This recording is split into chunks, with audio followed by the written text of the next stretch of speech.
pour la prochaine partie, je vais maintenant faire en sorte que ce soit maintenant mon personnage qui soit à la place du mannequin de base. Donc, le but, c'est que ce soit Aang ici qui court, qui marche et qui saute. Donc, le personnage de base de Unreal n'a pas de système de sprint. Donc, il va tout de suite courir.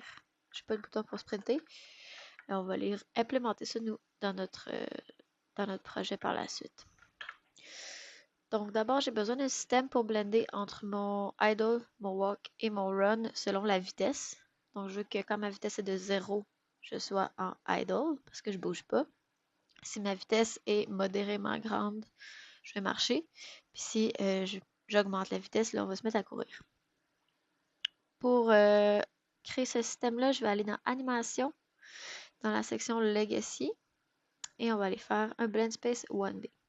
Donc, Blend Space 1D, c'est un asset en fait qui va nous permettre de blender en des différentes animations selon une valeur qu'on va décider, qui nous, dans notre cas, va être la vitesse. Donc, je vais l'appeler Hang Blend Space. On pourra l'appeler Idle Walk, vous pouvez l'appeler comme vous voulez, ça ne change pas grand-chose.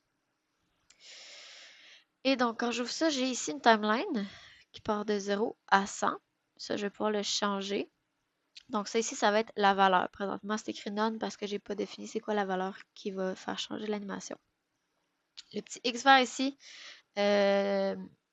indique des pauses. Donc, je vais pouvoir aller choisir dans ma liste ici. Donc, je peux prendre par exemple mon idle et aller le glisser. Vous voyez, j'ai un petit point en dessous. Je peux le glisser ici. Il va se mettre ici. Et maintenant, bon, j'ai pas d'autres animations, donc peu importe ce qui se passe, je vais être en idle.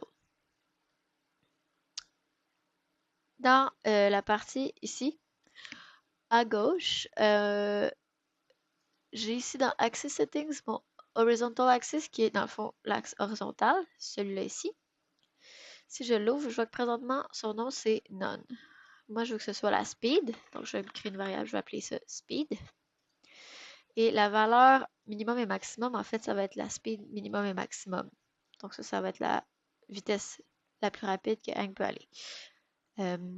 100, c'est un peu lent, donc je vais le mettre à 500. En fait, c'est 500 cm par seconde présentement, donc 5 mètres secondes.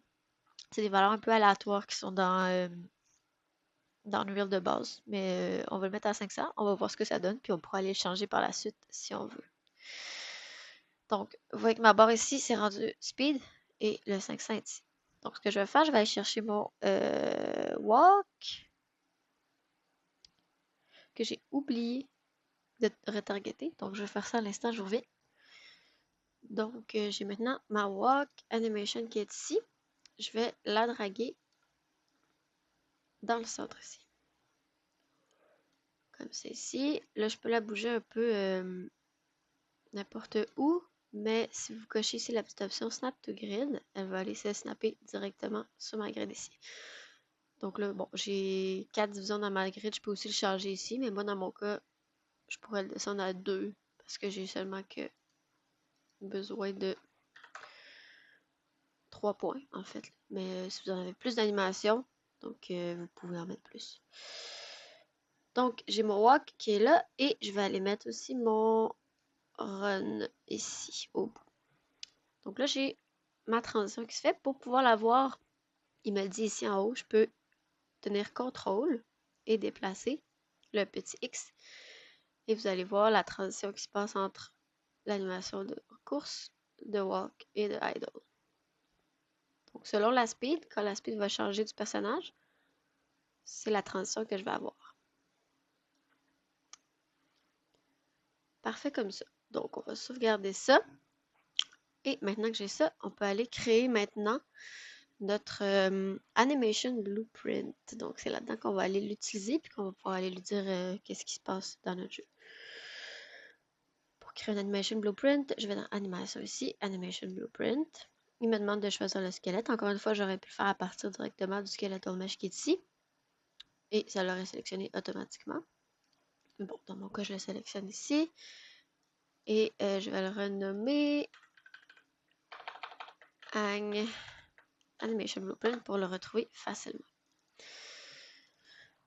Donc, si j'entre à l'intérieur de ça, j'ai deux types de graphes. Donc, je vais avoir ici en haut le Anim Graph où je vais pouvoir aller mettre ma suite d'animation. Dans mon Event Graph ici, on va l'utiliser aussi. Je vais pouvoir aller utiliser des nodes pour faire des actions plus style programmation, là. Donc, ça ici, c'est vraiment juste ma suite d'animation. Celle-là ici, je vais pouvoir aller lui dire un peu comment est-ce que tout ça va se présenter. Pour aller créer mes différentes transitions des animations, je vais me créer quelque chose ici qui s'appelle un state machine. Donc, un state machine, qui est celui avec le carré blanc ici. State machine va me permettre d'aller mettre plusieurs animations en chaîne, de leur mettre des transitions avec des conditions, qui est ce que moi je vais faire ici. Celui-là va s'appeler locomotion, puisque bon, ça va être mon idle, walk, run, ainsi que les jumps. Et je peux aller directement le connecter ici. Je vais faire un compile. Il me dit warning, il n'y a rien à l'intérieur. Parce que si je double-clique dessus, j'ai mon entry, mais j'ai pas d'animation. Donc il ne peut rien se passer ici. Je sais ce que je vais faire, je vais aller les ajouter. Donc dans mon content drawer, je vais aller chercher mes animations. Ici. D'abord, donc la première chose que je veux en fait, c'est mon blend space qui est ici, que je pourrais ajouter ici, que je vais appeler, bon, idle, walk, run. Donc c'est mon cycle pour le idle, le walk et le run. Je vais le connecter. Et ça s'appelle ici un state. Oups, ok. Donc ça s'appelle un state. Si je double-clique dessus, je vais voir qu'à l'intérieur, j'ai ici mon animation qui joue et le output. Donc l'output, c'est le résultat en fait. Donc j'ai ici ma speed qui est une valeur présentement de 0 parce que je lui ai pas dit qu'est-ce que ça va être. Je vais prendre le speed qui est là, je fais un clic droit et je vais faire promote to variable. J'ai maintenant ma variable de speed qui existe. C'est comme si je venais de la créer ici. Donc ça fonctionne. Et là, ici, je reviens dans la locomotion. Et là, ici, je vais vouloir créer un cycle où je vais avoir mon jump. Par contre, le jump, je veux aller le séparer en 3 parce que le jump sera pas toujours de la même longueur dépendamment de où je saute. Donc, si je saute à partir d'une falaise, par exemple, là, ou d'un edge, on va être plus longtemps dans les airs que si je saute sur place. On est d'accord là-dessus. Donc, si je mets juste mon animation de jump ici, si je saute dans les airs, ben, Ang, il va atterrir avant d'être vraiment atterri au sol, étant donné qu'il va juste jouer l'animation dans sa longueur prédéfinie. Moi, je vais lui dire en fait qu'il va sauter, puis il va rester dans son idle de je suis dans les airs, puis lorsqu'il va toucher le sol, là, il va jouer l'animation d'atterrissage. Donc, je vais aller chercher mon jump que j'ai déjà ici et je vais aller le séparer en 3. Donc, mon jumping ici, on va aller le dupliquer. Celui-là va s'appeler jumping up. Puis, je vais le redupliquer une autre fois. Celui-là va s'appeler jumping down. Et une autre fois. Et celui-là, ça va être le jumping idle. Donc, je me garde une version intégrale ici. Au cas où il arrive quelque chose avec mes 3 autres versions, je vais pouvoir recopier celle-ci ici. Donc, je pourrais enlever aussi les 1 qui sont à la fin. Là, ça ne sert pas à grand-chose. Puis, on va... Oups, c'est pas ça que je voulais faire. Je vais aller rentrer à l'intérieur, par exemple, de mon jumping up ici.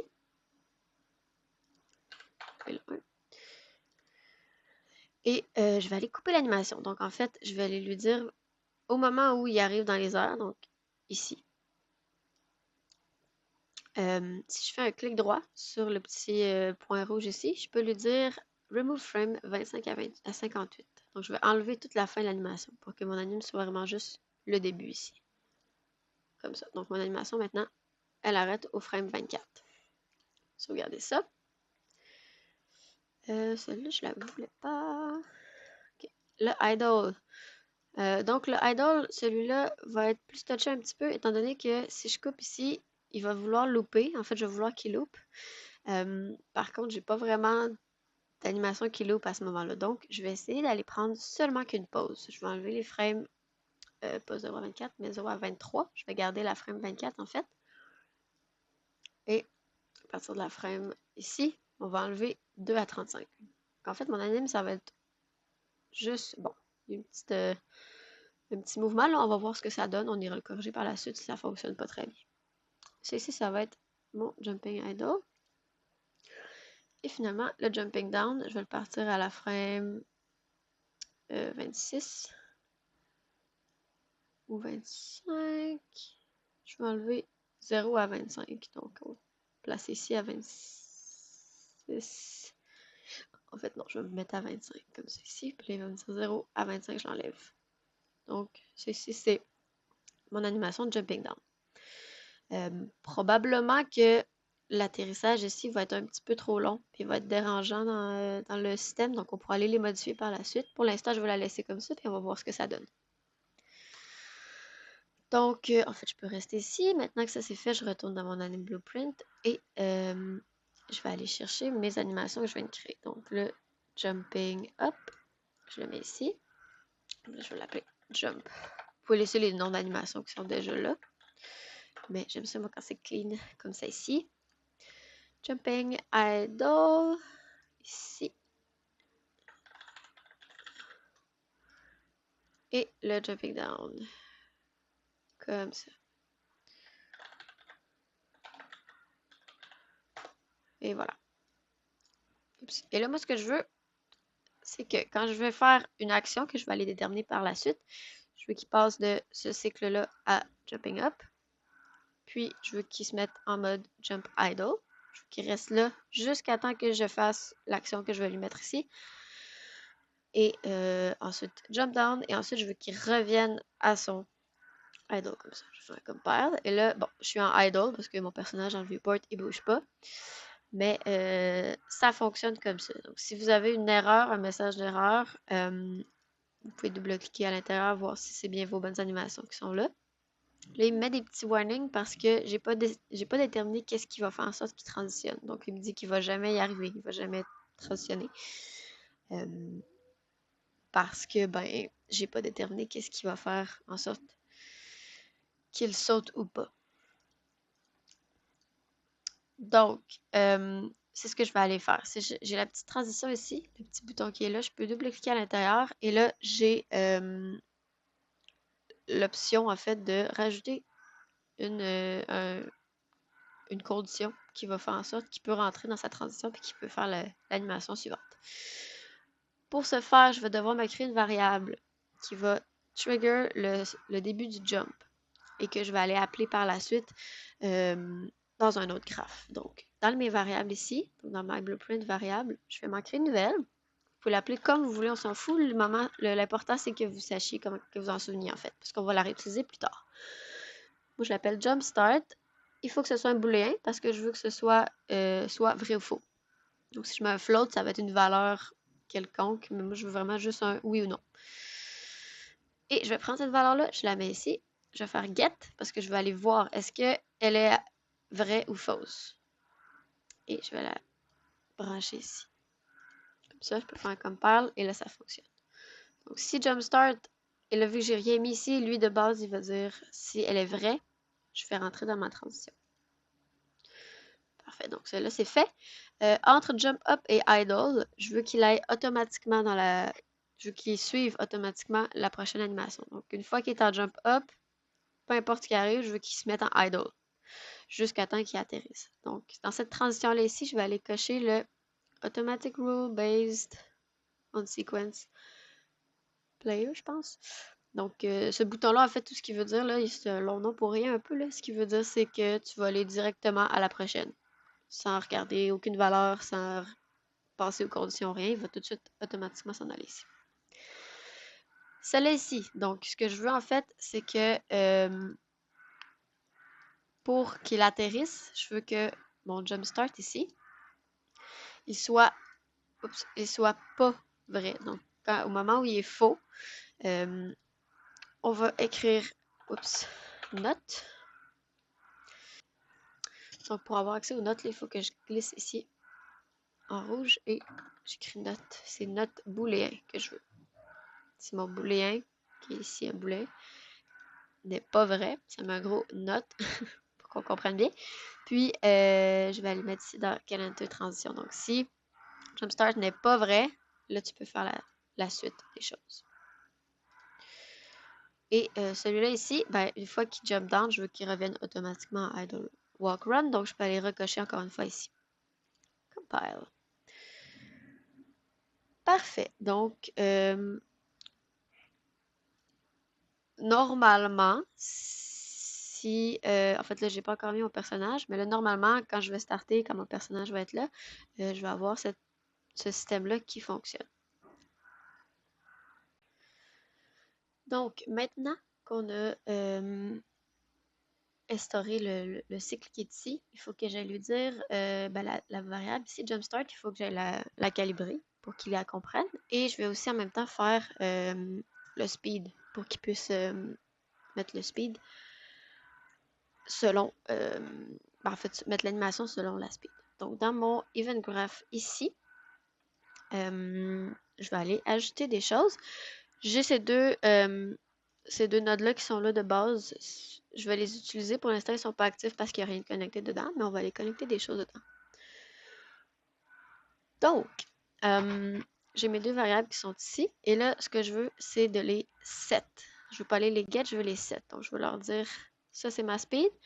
Et mon jump start aussi, je veux le setter à on ou off, dépendamment, à vrai ou faux, en fait, dépendamment si le personnage est dans les airs ou non. Pour la speed, je vais aller chercher mon try get pound owner ici, qui lui fait référence en fait au personnage. Et je vais glisser la petite pastille bleue ici. Et je vais aller chercher un node qui s'appelle get velocity. Comme ça ici. Donc, une speed dans Unreal de base, c'est un vecteur. Un vecteur, ça veut dire que c'est trois valeurs. Donc, la valeur en X, en Y et en Z. Moi, je vais la convertir en fait en une seule valeur, donc en un float. Donc, pour ça, je vais aller chercher sa vélocité. La vélocité, c'est à quelle vitesse est-ce qu'il se déplace. Puis, je vais aller lui dire de chercher la longueur du vecteur. Donc, le vector length. Comme ça ici, le premier. Donc là, il va aller me chercher la longueur entre la valeur de base et la valeur finale. Ce qui me donne maintenant une seule valeur, donc un float. Je le vois, il est vert ici. Quand c'est jaune, ça veut dire que c'est un vecteur. Quand c'est vert, c'est que c'est un float. Rouge, c'est un booléen, etc. Ils ont tous leur petit code de couleur que je peux voir ici comme ça. Donc, cette longueur de vecteur-là, ça va être ma speed en fait. Donc, je vais aller la mettre ici et je vais aller setter la speed. Pour que ça fonctionne, il faut que j'utilise, ça c'est la suite des événements en fait. Là. Donc, je vais prendre le petit crochet blanc là-dedans ici pour dire de effectuer ça ici par la suite. Pour le jumpstart, je vais aller chercher encore une fois ici à partir de ma pastille bleue. Et je vais aller chercher le Get Movement Component. Donc, le Movement Component est déjà implémenté dans Unreal. Ça, j'ai pas besoin de le faire. C'est un système qui est déjà là. Et ça inclut en fait tout ce qui est justement ça va inclure la vitesse du personnage, le saut, est-ce qu'il est dans les airs, est-ce qu'il est sur le plancher, etc. Donc, je vais aller chercher ça et je vais aller chercher la valeur qui s'appelle isFalling. Oups. Donc, isFalling, encore une fois, ça c'est une fonction qui existe déjà. Lui, il va détecter est-ce que le personnage touche par terre ou non. Est-ce qu'il est dans les airs ou est-ce que il est au sol. Donc, je vais dire si il est isFalling, donc je ne mettrai pas le note. S'il est isFalling, je veux qu'il start le jump, donc jump start. Et ça, je vais le connecter ici comme ça. Et c'est tout pour le système que j'ai à faire là-dedans pour l'instant. Je vais compile, sauvegarder. Et bon, j'ai mon système qui fonctionne. Maintenant, pour le tester, il faut que j'aille changer en fait le mesh qui est là présentement pour celui de Hang et que j'aille lui dire d'utiliser le Anim Blueprint que je viens de faire. Pour ce faire, on va aller dans le dossier qui s'appelle Third Person, dans les Blueprints. J'ai ici le BP Third Person. Ça, c'est le blueprint qui est là, qui est déjà implémenté, qui fait en sorte que mon personnage du mannequin, en fait, bouge dans l'univers. Donc, je vais l'utiliser au lieu d'en créer un nouveau à 0. Je vais l'utiliser, ce qui est déjà là. Et je vais aller, en fait, changer le personnage de Quinn pour le personnage de Aang. Donc, je peux aller dans mon viewport ici pour voir le résultat. Et à droite, dans le skeletal mesh ici, on va aller changer pour Aang ici. Voilà. Donc là, il est en T-pose parce que je lui ai pas assigné encore le blueprint que j'ai fait. Donc, juste en haut du mesh, dans la section animation, là, je suis en mode Use Animation Blueprint, c'est ce qu'on veut. Et j'ai encore celui de Quinn. Donc, on va aller le changer pour celui de Aang ici. Là, automatiquement, je suis dans mon animation de idle parce que bon, il bouge pas dans mon viewport. C'est parfait comme ça. On va aller tester, voir ce que ça donne maintenant que j'ai changé.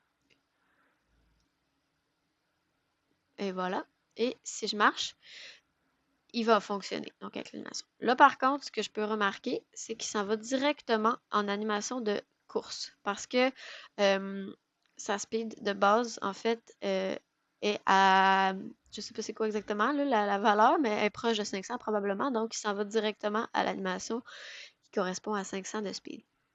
Donc, on va aller changer ça ici.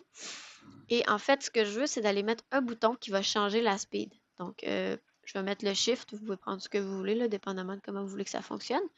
Mais moi, je vais utiliser le shift et je vais aller lui dire, quand j'appuie sur shift, je veux qu'il change la speed pour qu'elle aille plus vite. Et sinon, la speed de base va être plus basse, donc pour qu'il marche. Donc, si j'écris left shift, le nom du bouton, dans Keyboard Events, j'ai ici left shift, c'est le bouton. Donc ça veut dire si je pèse sur le bouton, si je le release. Et donc, je peux aller chercher ici 7. Et ce que je veux, c'est la max speed. Donc, je ne sais pas s'il va me le sortir tout de suite ici. Si j'écris speed, il ne me le sort pas. Donc, pourquoi il ne sortait pas? C'est parce qu'il faut que je fasse référence au character movement. Donc, ça, c'est le système qui est implémenté. Là. De base, dans les blueprints, il n'existe pas. Donc, il faut que j'aille chercher ça ici, qui est mon movement, qui lui contient justement la speed, etc. Si je l'ouvre pour vous montrer un petit peu, j'ai donc plusieurs variables ici là, qui ont tous rapport avec le mouvement, donc jump falling, etc. La hauteur du saut que vous pouvez aller changer si vous voulez. Swimming, flying. Donc, il y a plein de trucs qui sont implémentés. Là. Moi, je ne les ai pas encore implémentés là-dedans, mais bon. Si j'écris speed, je vais avoir quelque part max walk speed qui présentement est de 500. Donc, lui, quand j'avance, il se met à 500 de speed, ce qui fait en sorte qu'il joue l'animation de, de course. Je vais changer la max walk speed de base à 250. Ça va le changer en mètres. Là. Je ne sais pas pourquoi il change comme ça, mais bon, 2,5 mètres, ça donne 250 cm.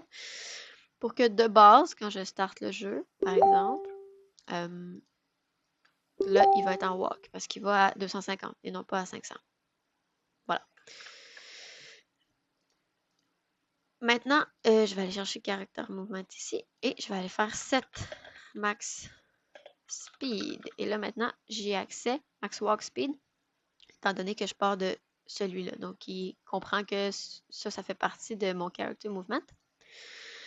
Et donc, quand il va être pressed, je veux setter ma walk speed à 500. Donc, quand je pèse sur mon bouton shift, quand il est pressed, la walk speed va changer à 500. Donc, il va aller plus vite. Et bon, je pourrais le dupliquer. Aller reconnecter ça ici. Et quand je vais release, donc quand je vais lâcher le shift, je veux qu'il revienne à 250 comme sa valeur de base. Donc, de base, je lui ai seté qu'il va être à 250 cm. Si j'appuie sur Shift, il va changer pour 500. Si je lâche, il redevient à 250 cm. Seconde. Donc, on compile et on peut tester. Et voilà. Et si je fais Shift, je vais plus vite. Voilà. Comme ceci. Pour le saut, il fonctionne de base étant donné que j'utilise le isFalling, la valeur qui est déjà implémentée dans Unreal. Le saut n'est pas super beau étant donné que, ouais, j'ai comme une anticipation qui est très grande, très longue en fait, là, donc il va faire il descend vers le bas avant de sauter, mais le personnage en tant que tel lui monte. Donc pour faire un délai là-dessus, ça serait compliqué. Donc on va juste aller modifier un petit peu nos animations pour que ça blende mieux. Donc je pourrais aller chercher l'animation de jump up. Et là, si je la change directement là-dedans, plus ça va suivre, étant donné que c'est le fichier que j'utilise dans mon animation blueprint. Donc, si je veux, je pourrais enlever toute cette partie-là puis le starter de là. De base, il fait déjà un blend entre l'animation qui est au départ et l'animation de jump. Donc, il va y avoir un blend entre cette position-là et le idle. Ça n'a pas besoin d'être exactement à la même position de départ. Donc, je pourrais la partir d'ici, peut-être, et je vais aller enlever les frames du départ. Fait que mon job maintenant, c'est juste ça. Si je sauvegarde, on peut tester, voir ce que ça donne. C'est déjà beaucoup mieux. Donc, j'ai pas l'espèce d'anticipation qui se fait dans les airs. Là, il y a l'atterrissage aussi, là, qui est comme un peu, un peu problématique, comme c'est ici. Donc, je pourrais faire la même chose avec mon jumping down. Je pourrais enlever toute la partie où il se relève. Là. Je pourrais l'arrêter ici, puis il va faire un blend de toute façon entre les deux animations. Donc, voilà. Save. On va tester. Bon, c'est encore pas super top, mais c'est déjà mieux. Donc, je pourrais encore une fois même en enlever plus. Là. Je pourrais enlever toute cette partie-là. Je pourrais l'arrêter ici. Donc, c'est ici. Après ça, c'est à vous de voir comment vous voulez le faire. C'est une question d'esthétique, là. Donc, et voilà. Si vous avez des animations différentes, ça ne donnera pas le même résultat non plus. Donc, dépendamment des animations. Et là, si vous voyez, vu que j'ai établi que quand le personnage est dans les airs, donc puis au sol, il va faire l'animation de jump. Même si je pèse pas sur spacebar puis j'arrive au ledge, il va faire l'animation en tombant. Donc ça c'est cool, j'ai pas besoin de... Sinon il marcherait dans les airs, ce qui est pas super top. Donc voilà pour le système de sprinting. Avec l'animation blueprint, vous avez maintenant un personnage qui peut marcher et sauter dans l'environnement.